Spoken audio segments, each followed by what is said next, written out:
Hello and welcome into another episode of Locked On Wolves. Today on the show, John Hollinger at The Athletic listed in a recent article a couple reasons why you could panic about the Wolves. I'll push back a little bit, argue why I don't think those are reasons to panic about the Wolves. Feeling okay here after winning a couple in a row. We'll also preview Wolves Sixers on Saturday and what's upcoming in the schedule for the Wolves, how they match up with Philly. It's all coming on the show. Welcome in. You are Locked On Wolves. You are Locked On Timberwolves, your daily Minnesota Timberwolves podcast. Part of the Locked On Podcast Network. Your team every day.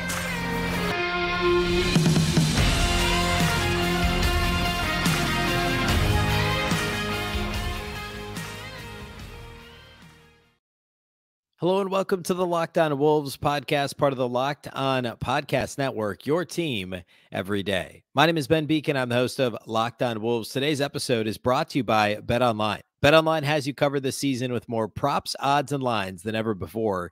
BetOnline, where the game starts. Happy Friday, everybody. Happy weekend.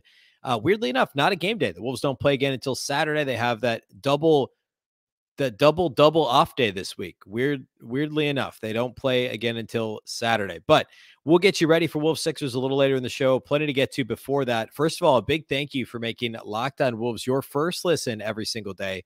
Of course, Locked On Wolves is free and available everywhere, including YouTube as well as all of your favorite audio platforms. That includes Locked On Sports Minnesota. It's a brand new Roku and Amazon Fire TV app. You can watch Locked On Wolves as well as all of your other favorite Locked On Minnesota shows.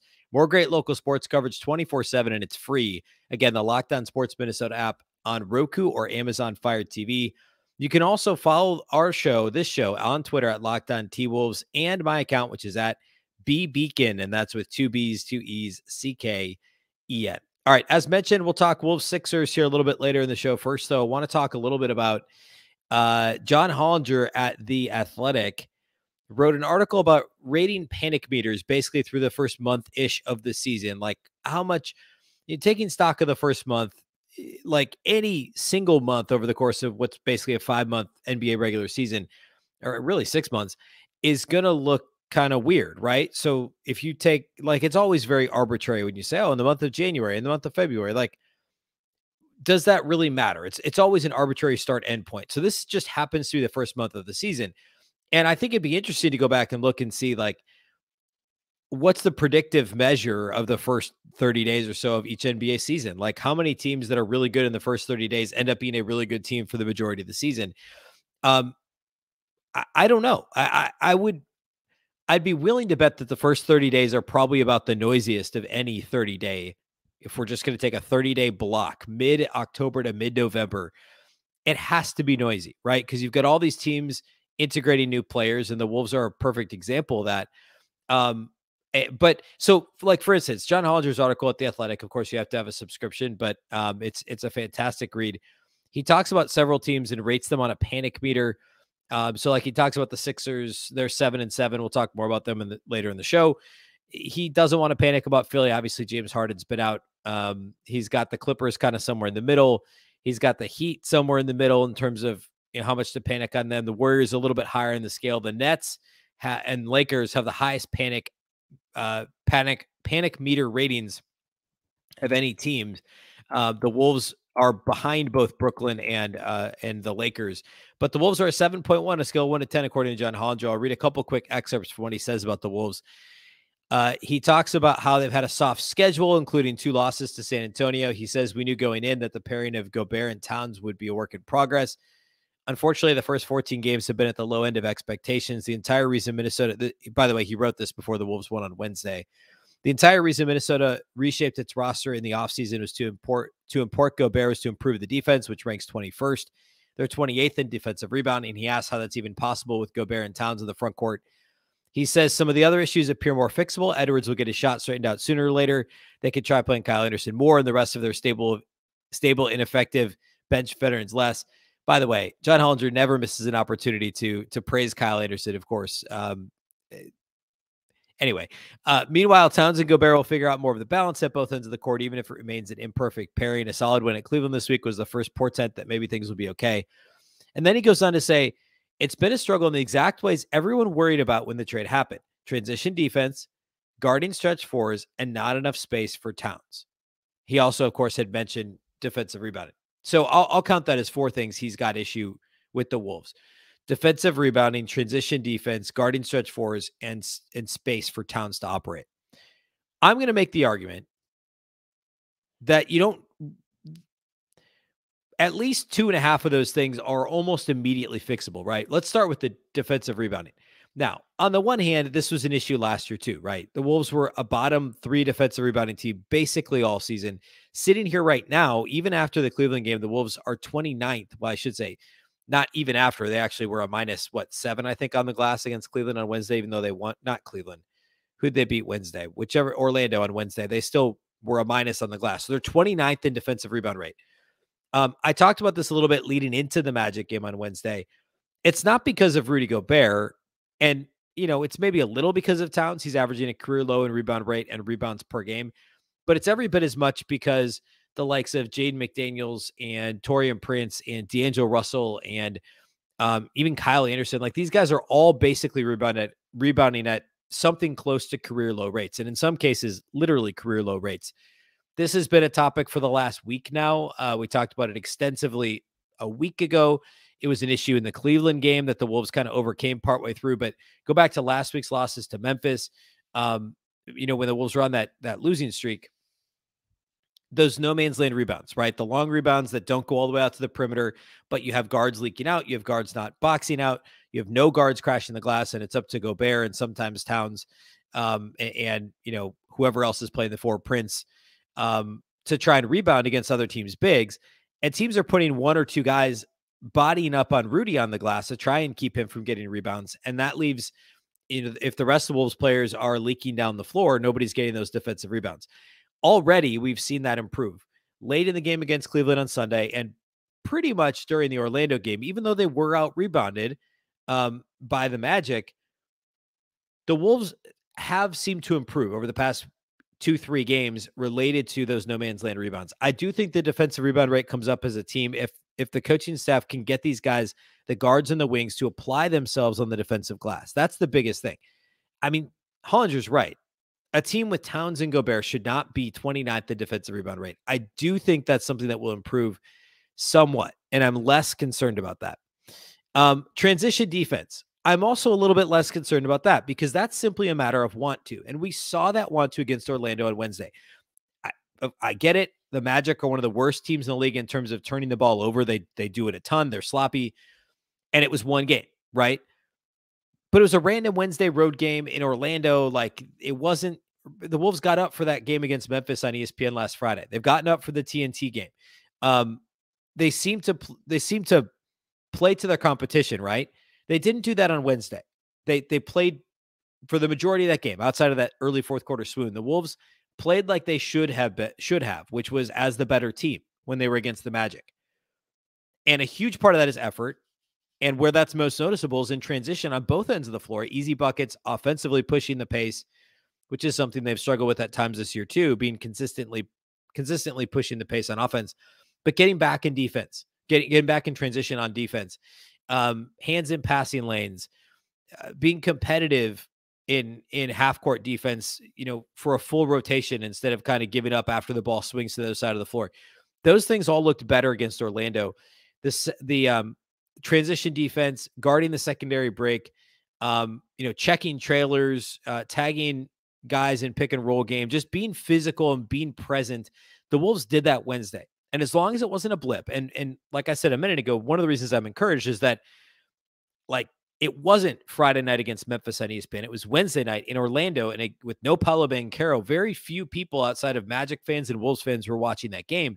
And the Wolves played hard. And I know that that's kind of sad that that's what we're talking about, but a step in the right direction is what they did Wednesday. If they can apply themselves against Philly on Saturday night, and we see some continuous momentum in terms of playing hard in transition, they've got athletes and length on this team, the Timberwolves do, to be a good transition defense team. We know Anthony Edwards can do it in transition. We know Jaden McDaniels can do it in transition. Towns is a decent transition defender when he applies himself and isn't complaining for foul calls on offense. There's a lot to like about the Wolves transition defense-wise in terms of talent, potential, etc. It's a matter of playing hard and playing consistently. And it's not a personnel thing. right? We're not going to blame the Rudy Gobert acquisition. We're not going to blame the Wolves' shoddy transition defense on the Rudy Gobert transition. I don't think acquisition. I don't think that makes a whole lot of sense. So I disagree with Hollinger there as well. Two other points that he makes that I want to get to. So we're going to do that here next. This episode of Locked On Wolves is brought to us by our friends over at Masterclass. With Masterclass, you can learn from the world's best minds at any time, anywhere, and at your own pace. There's plenty of classes to choose from over at Masterclass. You can learn how to negotiate with Chris Voss. You can learn how to write songs. John Legend teaches the art of songwriting over at Masterclass. Mariah Carey teaches using the voice as an instrument. And it's not just music either. There's Gordon Ramsay teaches cooking over at Masterclass. It really is a fantastic place to go with over 180 classes from a range of world-class instructors. The thing that you've always wanted to do is actually closer than you might think. I highly recommend that you check it out. This holiday, give one annual membership and get one for free. Go to masterclass.com/lockedon today. Again, it's masterclass.com/lockedon today. Masterclass is accessible on your phone, web, or smart TV. They offer classes on a variety of topics, all taught by world-class instructors at the top of their fields. Again, John Legend and Mariah Carey on music, Gordon Ramsay on cooking, Kris Jenner on personal brand. Like, there's tons of options to choose from. Each class is broken out into individual video lessons, usually around 10 minutes long. Members can explore at their own pace, and each class is supported by downloadable materials, class guides, recipes, or more, depending on the topic. You can find it all available at masterclass.com. Again, masterclass.com/lockedon. You can give one annual membership and get one for free. Masterclass.com/lockedon. Terms apply.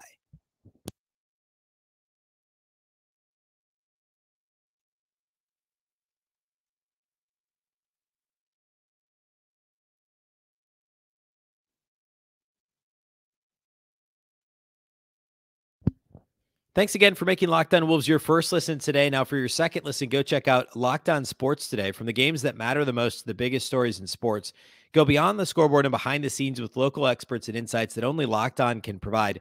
Locked On Sports Today, available on this app, YouTube, and wherever you get your podcasts. Okay, we talked about defensive rebounding. We talked about transition defense and why I am less concerned than John Hollinger is about those elements of the Wolves in areas in which they're struggling. Other things that he mentions are guarding stretch fours and not leaving enough space for Towns. Let's tackle the Towns one first. I don't know how much Timberwolves Hollinger has actually watched. I will say that I'm not all too concerned about the Wolves offense. After the Magic game on Wednesday, the offense now sits, they are number, let's see if my screen refreshed on me for some reason. Timberwolves are number 16 in offensive rating. And that's maybe even a little bit higher than I would have expected, right? They've had these moments where they've really struggled offensively. And we've talked about this on the show before. It's very much, it doesn't feel like it's the Rudy Cat thing, right? It's D'Lo and Ant learning to play with Rudy learning to play with those guards. And it is what the spacing on the floor is, but it's not specifically related to Cat and Rudy. It's just Rudy figuring out what the best place to be is. There were some stats floating around. I think it was Kevin O'Connor at The Ringer was talking about Gobert not getting the ball enough from Anthony Edwards in pick and rolls. And I thought that the stats cited the pick and rolls run between Ant and Rudy were, I think, misleading. The Wolves have run very few straight pick and rolls with Ant and Rudy Gobert, right? The Wolves they run a lot of false actions. They run a lot of kind of Horns-esque sets where they're running both Rudy and Cat at elbows or free throw line extended. And they're not straight pick and roll sets that Finch is running. It's a lot more read and react with, screen and rescreen and cross screening between Rudy and Cat. Like they're starting, actually the second half, or really the fourth quarter against Orlando is a great example of this, where Finch called different sets, almost not different sets, a lot of the same sets actually. Every time down the floor, they were running a play. And it worked. The Wolves are finally starting to get comfortable, at least the starting unit is, with themselves as the personnel on the floor and where everybody likes to be, where they like the ball. The D'Lo-Rudy chemistry still isn't there either. And Hollinger brings this up related to Karl-Anthony Towns. I actually think that Wednesday was another good example of how Towns can dominate a game in a really unique way. I think people assume, like national people that are casual fans that aren't Wolves fans, assume that Towns is just jacking threes, or, maybe a few years ago, they assumed he was just, well, I guess this is true. A few years ago, he was playing in the post a lot, but starting last year, he made this transition to really a face-up driver is what he did a ton. And now that's his game, right? He drives to set up the three. It's not as much the three to set up the drive. I mean, Towns has gotten really good at taking what the defense gives him. But he hasn't not been driving because of spacing issues, right? Because when Towns puts the ball on the floor, Rudy now has that feel. I think he's already improved at, like, okay, Towns is putting the ball on the floor. Where should I be? Should I be in the opposite dunker spot? I can't be underneath the basket. Or if Towns has the ball on the perimeter, if you go back and watch the Magic game, a lot of times what was happening was Rudy was kind of sitting down in front of the rim, trying to seal his man and get a pass, or Towns threw a couple of lobs over the defense to Rudy at the rim. Rudy got a couple of tip-ins that way and a layup that way. And then if the defense tries to get down, guard Rudy, then Towns can beat his guy off the dribble. There's always the dump-off pass available. He can kick it to the opposite corner. Towns has become so good at dribble driving, and that really started last year, that he can drive to set up the pass. And as long as Rudy understands his spacing, where he needs to be, this is a completely dynamic option for the Wolves. And then of course, you have D'Lo, Anton, Jaden McDaniels are on the perimeter. So the Wolves can still play. It essentially becomes 4 out with Rudy Gobert at the dunker spot.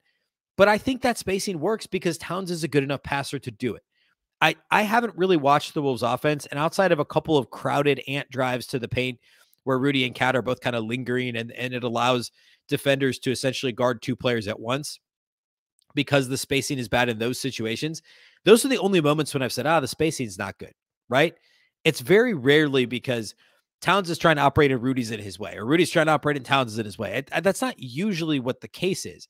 It's more the guard play getting used to where Rudy is going to be. So I'm not super concerned about that either. The spacing thing, it's overplayed. What's different about how Rudy Gobert plays offensively versus how Jared Vanderbilt played offensively? And I'm not saying like skill-wise, like Rudy's got better hands. He's better obviously he's a better offensive player. But what I mean is Jared Vanderbilt wasn't stretching the floor. The Wolves weren't running plays for Jared Vanderbilt. Jared Vanderbilt wasn't posting up. Rudy Gobert's not doing any of those things either. I know he's trying to, and they've called some plays here and there for him. But effectively, you're not calling very many plays for Rudy Gobert. There's not a whole lot different behind or surrounding the way that the Wolves should operate with Gobert on the floor offensively with how they would have operated with Vanderbilt. The only difference is Gobert's more of a lob threat. He's obviously a better screener and roller. But if you're the defense, you're not guarding Rudy Gobert, or excuse me, if you're the Wolves, you're not calling plays for Rudy Gobert, just like you weren't for Jared Vanderbilt. And you're not putting Rudy on the perimeter just like you would do with Jared Vanderbilt. The offense itself doesn't have to be drastically different. It just has more dynamic upside because Rudy's a lob threat, because he's a great screener. He's a fantastic roller. He's very good at diving to the rim. Defenses have to know where he is much more so than they did with Vanderbilt. As long as Rudy can fit into that role, and we've seen him a couple of times, really want the ball. And that's great. You want your bigs to want the ball as a rim run in transition or a lob threat or whatever. Rudy's not a post-up threat. And as long as he's okay with that, and he's okay with getting his 15, 16 points a game on lobs and putbacks and transition, then they'll be just fine. It's a matter of whether or not the Wolves feel like they need to feed Rudy the ball in the half court, and then things get a little murky there. But I'm not ultra worried about the spacing as John Hollinger is. The one thing I will agree with him on, and not that I'm disagreeing with the other points, I just, as somebody who covers the Wolves, am not super worried about these other things. Guarding stretch fours is an issue. Towns is good with guarding most fours, face-up situations, and he's actually done okay managing his foul trouble. But the Wolves haven't been a very good help defense team so far this year, and Towns can still get put on skates by guys who are really more threes playing the four, and teams are going to try and do that against the Wolves consistently. So I do worry a little bit about teams spreading the Wolves out, and of course that's how teams beat the Jazz in the playoffs, was making Rudy be on the perimeter and not get involved in the paint and block shots. Rudy's block rate is down. We talked about that the other day on the show. I think that'll tick upwards. But that would be the one thing that worries me a little bit, is how are the Wolves going to guard some of these teams that go small and are quick and with bad help defense? And Ant talked about this in the media. He recognizes his off-ball defense needs to improve because what was his quote? He said something about he was tired of being clowned or tired of being called out or whatever because of his lackadaisical off-ball defense. if he commits to that, and Jaden McDaniels is Jaden McDaniels, and D'Lo commits with D'Lo and Ant, it's all about committing to doing it on a possession by possession basis.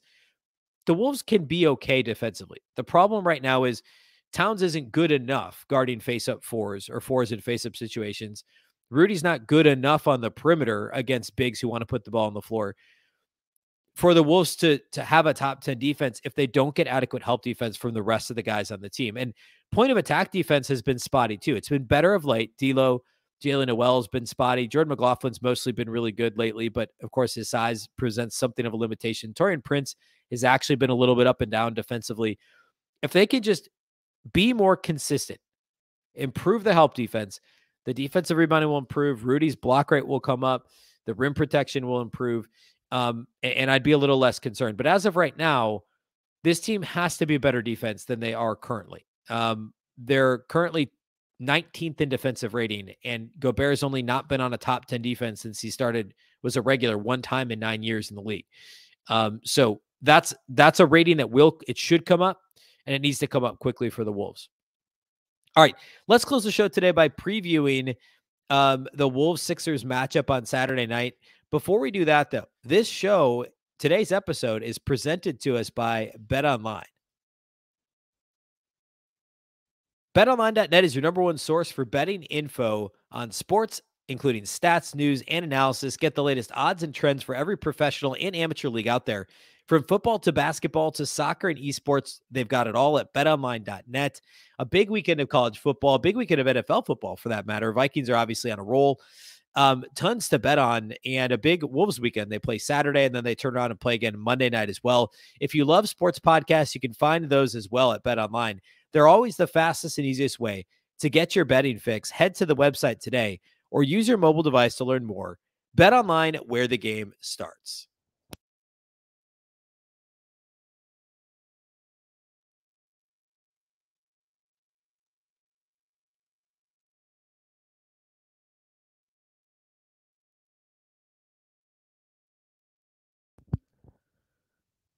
So the Wolves head to Philadelphia to take on the 76ers Saturday night. Philly plays on Friday. They have the national game against the Bucks at home. It's a 6:30 p.m. Eastern, 6:30 Central, 7:30 Eastern on ESPN on Friday night. So the Sixers are at home on a back-to-back. As of recording this, they are 7-7, pending the results of the Bucks game on Friday. Incidentally, the Wolves play Miami on Monday. They're also on the second night of a back-to-back. They play Sunday. So a couple of, and that game's at home. So a couple of decent schedule quirks in the Wolves' favor, I guess, right?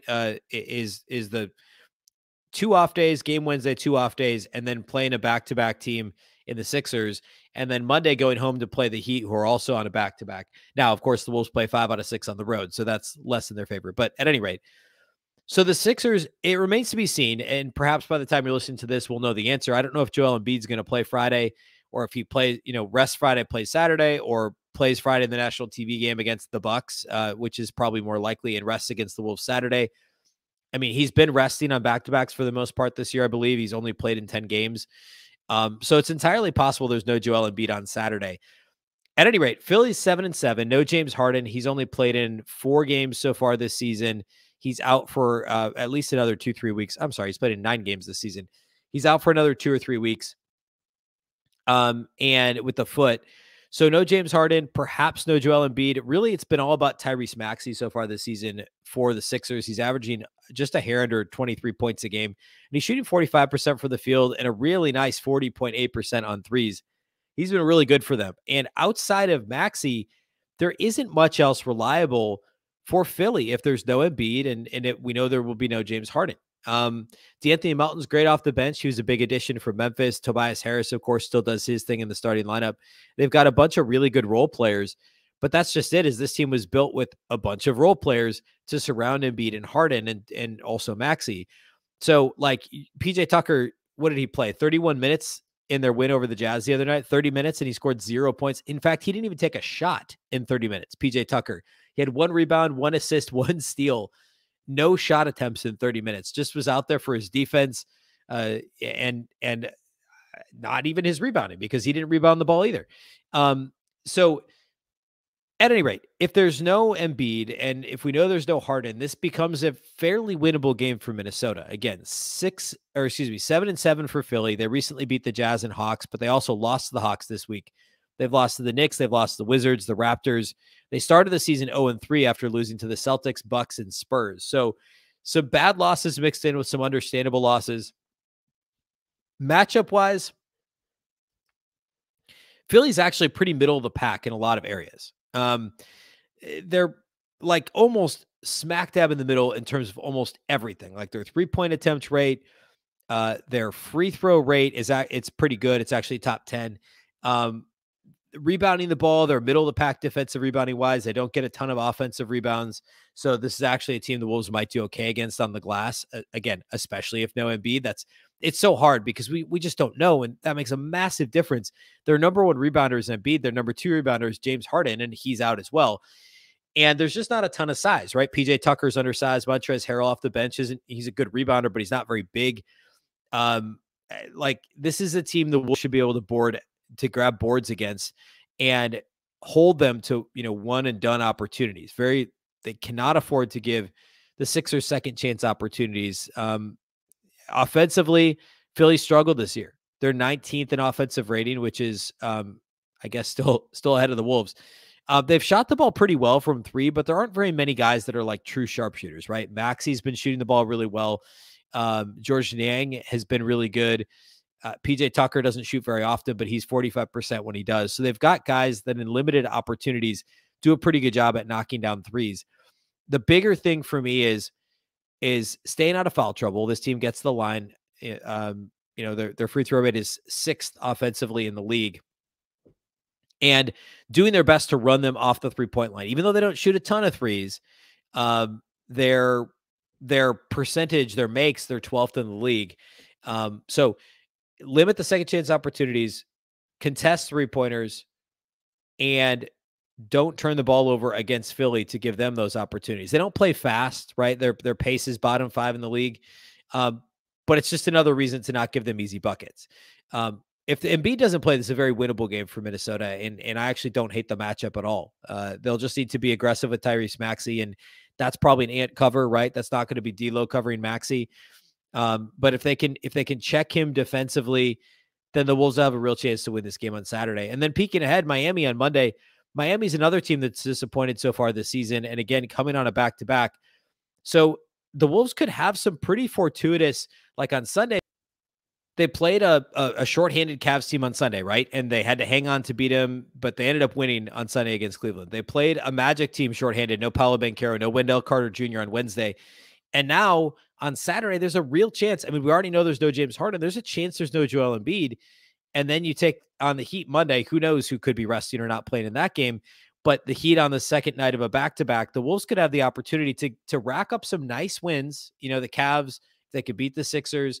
And obviously winning against the Magic in there, that could be 3 in a row going into the Miami game that's winnable Monday. Even if there's some butts in there, some guys missing time, some back-to-back, some rest advantages, it all evens out in the end for the most part anyway, right? A win is a win is a win. Right now, it's all about building momentum and building confidence. This team needs to build confidence in itself and give its fan base confidence that they can figure this thing out. This is the perfect opportunity to go on that run before they have another long stretch of road games over the next couple of weeks and some more tough opponents on the horizon. So a winnable game in Philly, especially if Embiid doesn't play. Of course, we'll do the live postcast with Marnie Gellner from Bally Sports North, roughly 45 minutes following the completion of Saturday's game. We'll be back on Monday with a full show previewing Wolves Heat and talking about takeaways from the weekend as we get back into the rhythm next week, Monday through Friday shows. Although I guess it is Thanksgiving next week. We'll likely do 4 regular shows, but we'll still do live postcasts after every Wolves game. So I'll update that schedule next week. A big thank you to those of you that do make Locked On Wolves your first listen every day. It's greatly appreciated. And of course, you can find the show everywhere. That includes YouTube as well as all of your favorite audio platforms. You can also watch on Locked On Sports Minnesota, the Roku and Amazon Fire TV app. And you can follow on Twitter at Locked On T-Wolves and at Beecken. That's with 2 B's, 2 E's, C-K-E-N. Thanks again for listening to Locked On Wolves podcast. Of course, we're part of the Locked On Podcast Network. Remember, the Locked On Network is your local experts on all the biggest stories. A reminder that you can make your second listen, our friends over at the Locked On Sports Today podcast. It's a fantastic listen. It's the biggest stories of the day, plus instant reactions, big game recaps, and the take of the day. It's available on the Odyssey app, YouTube, and wherever you get podcasts. Once again, I'm Ben Beecken. This is the Locked On Wolves podcast, and we'll catch you next time.